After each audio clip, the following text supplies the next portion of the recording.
Kulik forest থেকে ঘুরে বেরিয়ে আসার পর আমরা ঠিক করলাম এবার যাবো একটু রিল্যাক্স হতে, আর সেটা রায়গঞ্জের মিউনিসিপ্যালিটি পার্কে। মাত্র 20 টাকা টিকিট কেটেই আমরা ঢুকে পড়লাম এই পার্কে। চোখে পড়লো দারুণ কিছু সবুজ মোড়ানো সিনারি।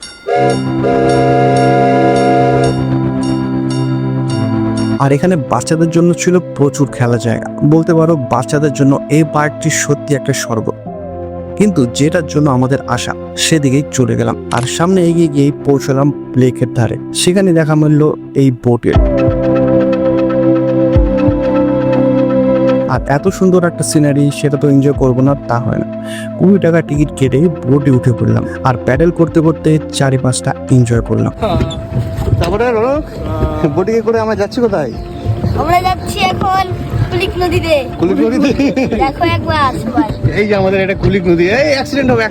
এই যে আমাদের ড্রাইভার সিটে বসে আছে রনক, তাই জন্য গাড়ি ঠিকঠাক ভাবে এগোচ্ছে না। এই ড্রাইভার, ভালো করে চালাও তুমি, ভালো করে স্টিয়ারিং ধরো, তুমি স্টিয়ারিং ধরো।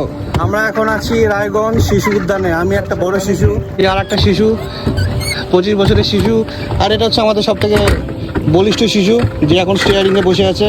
ক্লান্ত বিকেলে প্যাডেল করে পুরো ঘেমে এবার ঠিক করলাম টয় ট্রেনে উঠবো হাওয়া খেতে।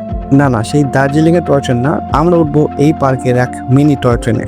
সামনে কাউন্টার, ভাড়া মাত্র 20 টাকা। টিকিট কেটে ট্রেনের ওয়েটিং রুম দিয়ে ঢুকে উঠতে হবে এই ট্রেনে। দেখলাম ট্রেন দাঁড়িয়ে ছিল, ফটাফট উঠে পড়লাম। আর এই টয় ট্রেন পুরো পার্কটিকে ঘোরাবে শুধুমাত্র 2 বার। উঠে ফিল করলাম বেশ সুন্দর হাওয়া দিচ্ছে, আর পুরো পার্কটিকে ঘুরে বেশ সুন্দর ফিল হচ্ছিল, যেন মনে হলো আমরা এবার শৈশবে ফিরে গেছি। আর এভাবেই দিনটা আমরা শেষ করলাম। আর এবার পালা খাওয়া দাওয়ার। কেমন লাগলো ভিডিওটা জানাতে ভুলো না কমেন্টে, আর অবশ্যই আমাদের ফেসবুক পেজটাকে ফলো করতে ভুলো না আরো নতুন মিনি ব্লগসের জন্য। দেখা হচ্ছে নেক্সট ভিডিওতে।